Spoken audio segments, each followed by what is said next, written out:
When we talk about intimacy, we often focus on the physical act itself, but the truth is, intimacy is never just physical, it leaves behind an emotional imprint. When a woman has just slept with someone else, you may not see obvious evidence. She might not come home with different clothes or a new perfume lingering in the air, but what you will feel if you are attentive enough is the subtle shift in her emotional energy. It's like when you walk into a room after someone has had an argument there. No one has to tell you what happened, but the tension clings to the air. In the same way, her presence carries a residue that tells you more than her words ever will. The shift is rarely dramatic. In fact, its power lies in its subtlety. She may still smile, still laugh, still perform the daily rituals of your connection, but beneath that surface something feels displaced. Her attention is no longer entirely anchored to you. You will notice a different quality in her gaze. Eyes that were once steady now flicker, drift, or hold back. You will sense an absence where there used to be warmth, a kind of muted detachment. It's not always about coldness. Sometimes it manifests as restlessness, as though her body is present but her mind is elsewhere. Psychologists talk about the concept of emotional residue.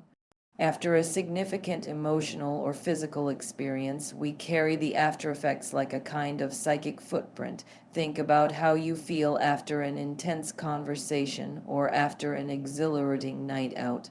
Even if you move on to the next thing, part of that energy lingers within you. Intimacy is no different. When a woman shares herself with someone, she doesn't simply walk away untouched. She carries that encounter with her, whether through guilt, excitement, confusion, or even a sense of release. And it is this emotional residue that shifts the texture of her energy when she comes back into your orbit. Now, here's the paradox. She may not even consciously realize she's giving anything away. She might believe she is behaving normally, that she is covering her tracks. But human beings are not designed to compartmentalize intimacy so neatly. Our nervous system records everything. Our micro expressions leak truths we never intended to reveal. You don't have to be a psychologist to detect it. You just have to be present, aware, and honest with yourself about what you're picking up on. Some men ignore these signals because they don't trust their intuition. They gaslight themselves, telling themselves they're being paranoid or insecure, but intuition is not paranoia. Intuition is the subconscious mind noticing patterns before the conscious mind can fully articulate them. It is the deep intelligence of the body registering dissonance.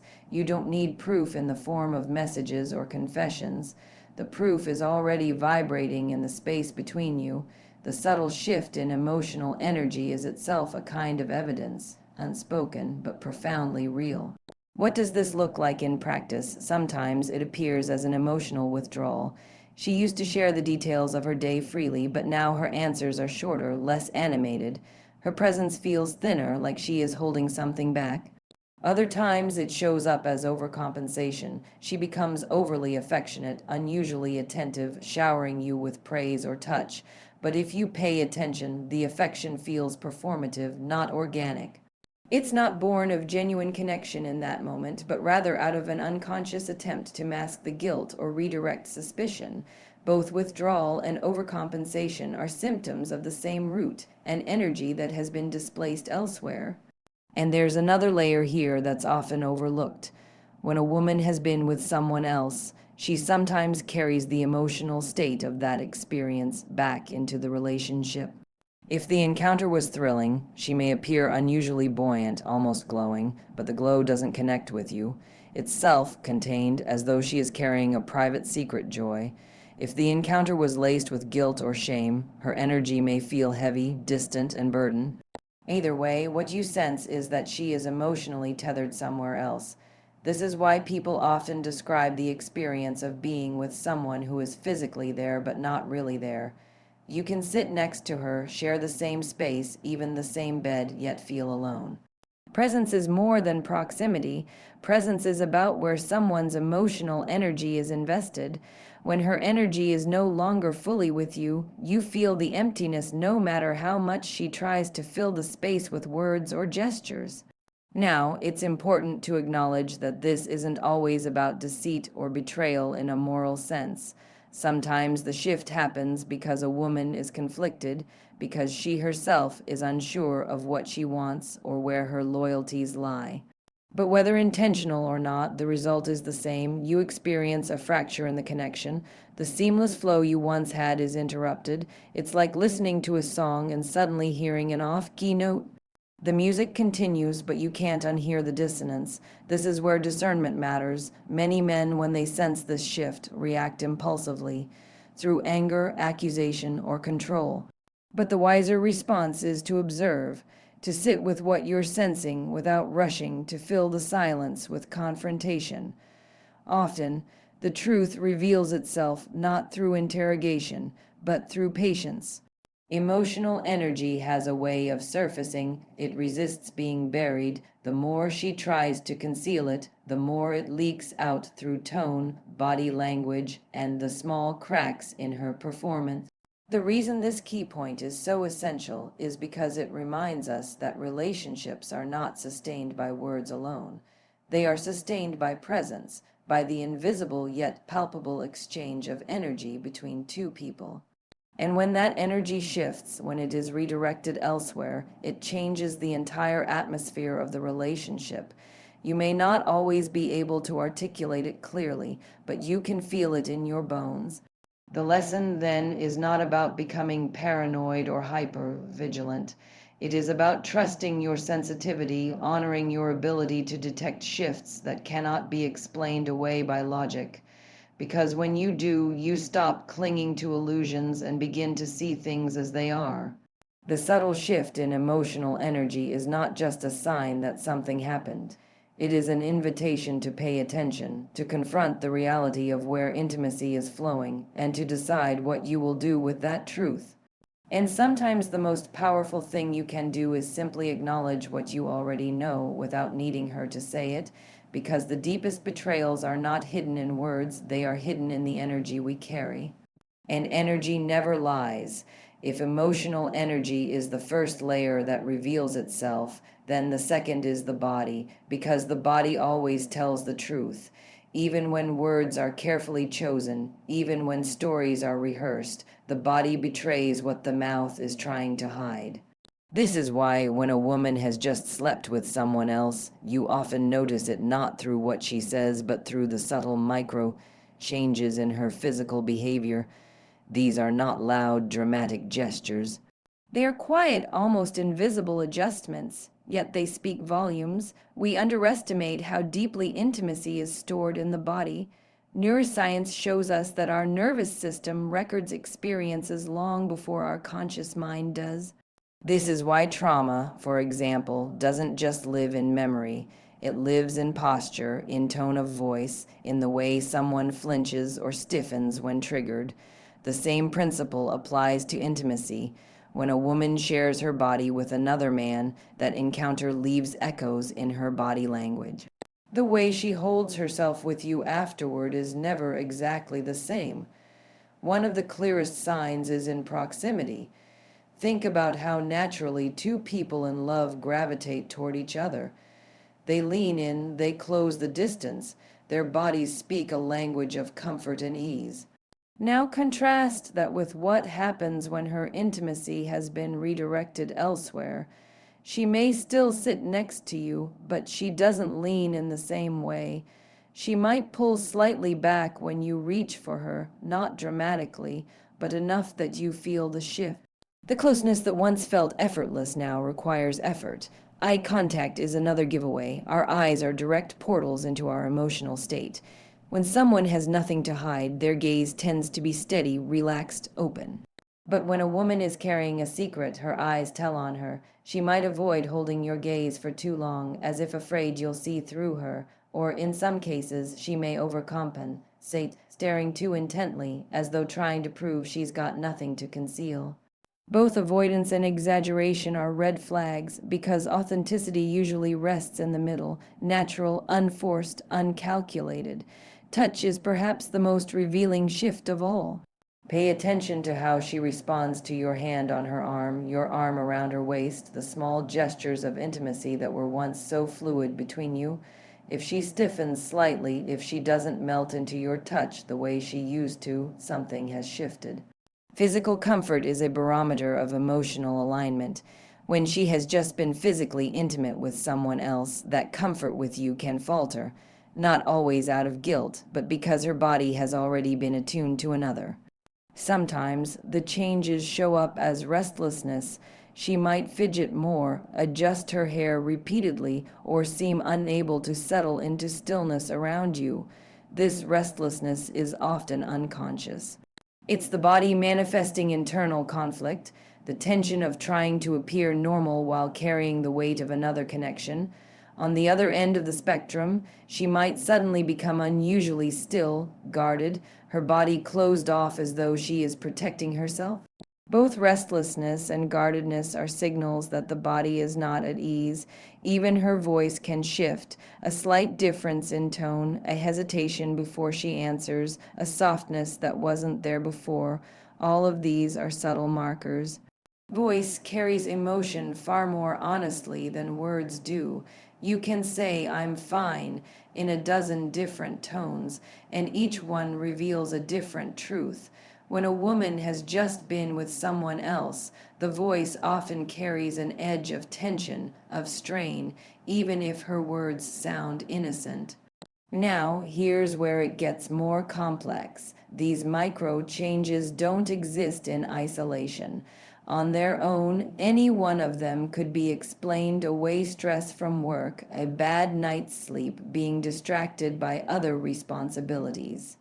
But what makes them meaningful is the pattern. When you notice a cluster of these shifts, less eye contact, less comfort with touch, more guarded posture together, they begin to form a language of their own. A language the body speaks fluently even when the mouth refuses. What makes this so difficult for many men to confront is that the body's truth is undeniable, and that truth often contradicts the story they want to believe. We want to trust the words. We want to take the explanation at face value because words allow us to cling to hope, while the body forces us to face reality.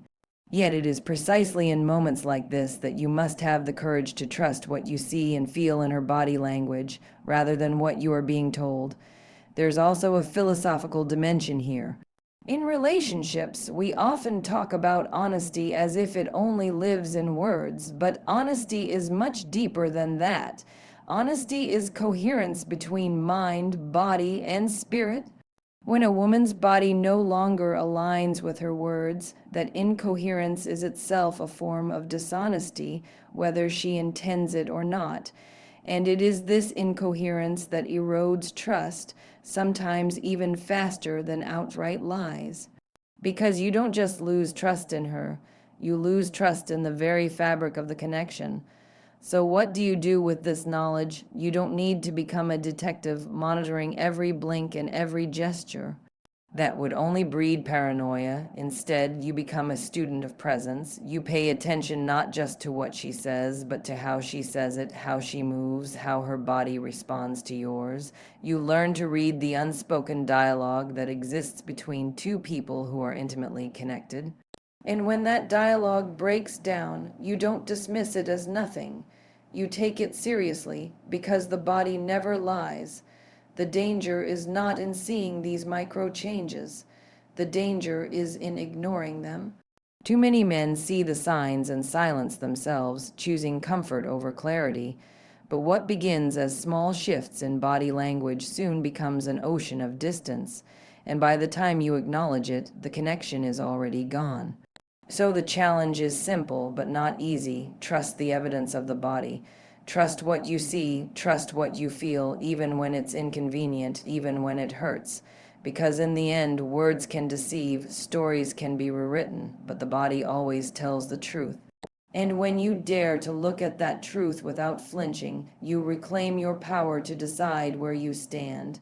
And that is the real lesson here. The body never lies, but it is up to you to listen.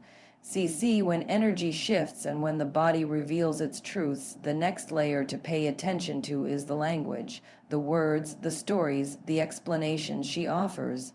Because while the body betrays secrets unconsciously, the mind attempts to cover them, and in doing so, it often leaves behind inconsistencies that, if you are attentive, stand out like cracks in an otherwise polished surface. Language is powerful. It allows us to connect, to bond, to create intimacy.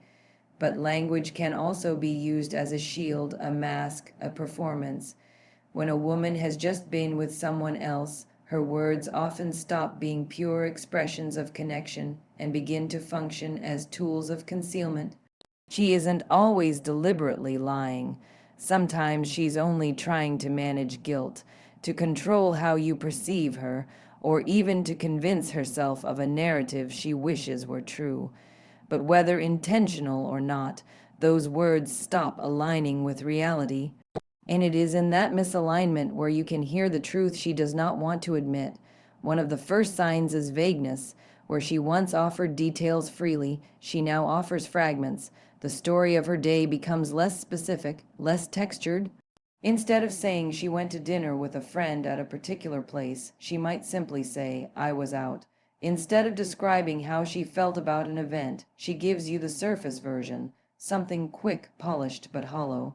It is not always what she says, but what she no longer says. The omissions are louder than the inclusions. Then there are the contradictions. She may tell you one version of events one day and another version a few days later.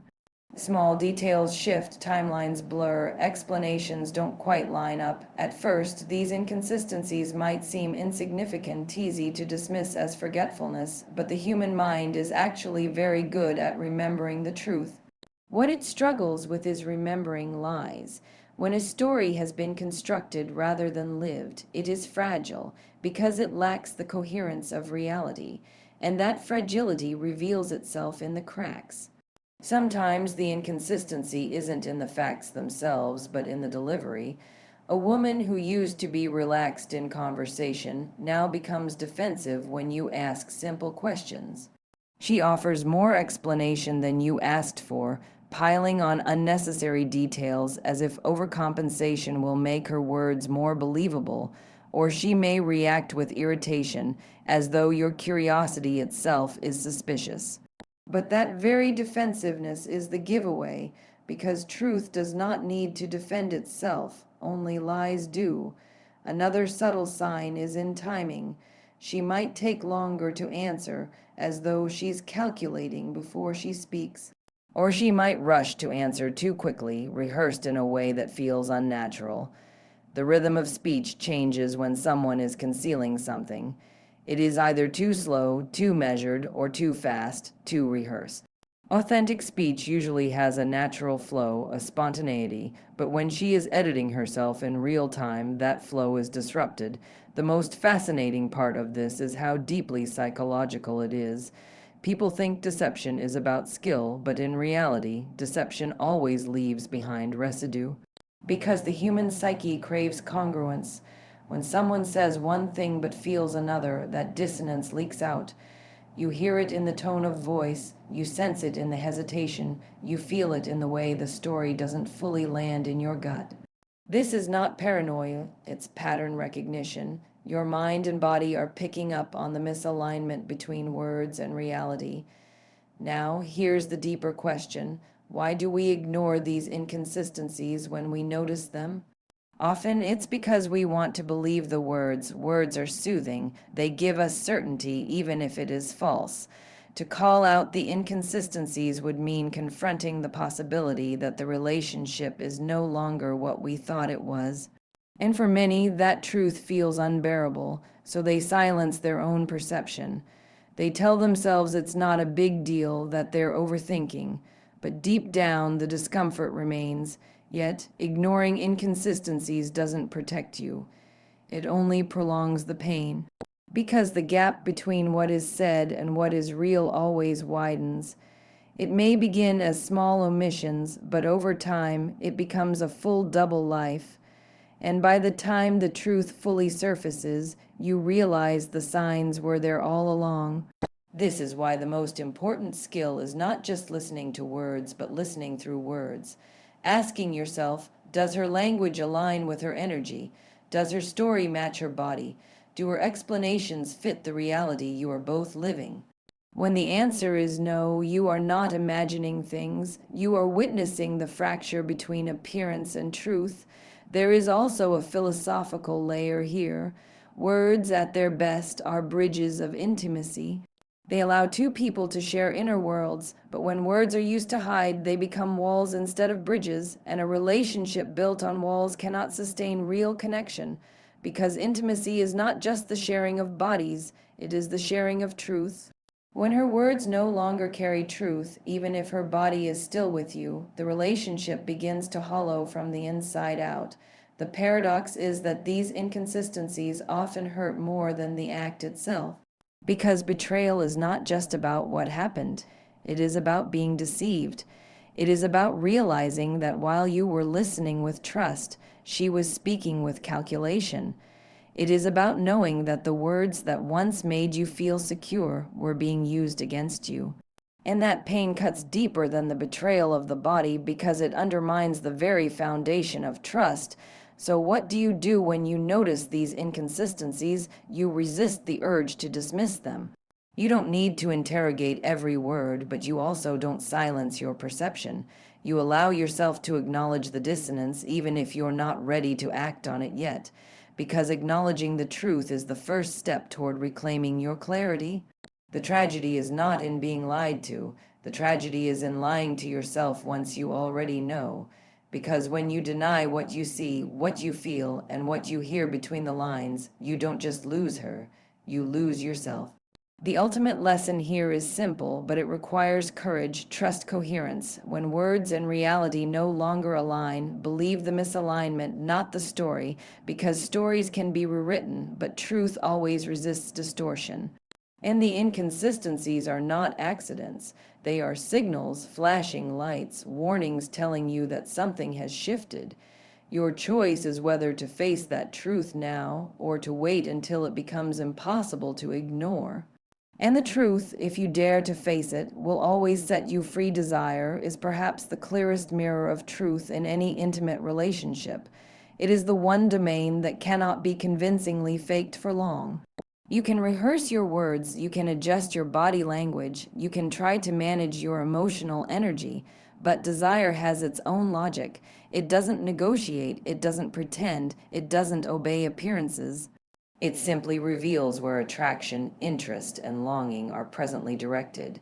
And when a woman has just been with someone else, the dynamics of desire in your relationship inevitably shift. Sometimes this shift looks like distance. The passion she once had with you suddenly feels muted. Her responses to your advances are slower, her willingness to initiate intimacy diminishes, and even when the physical act does happen, it lacks the same intensity.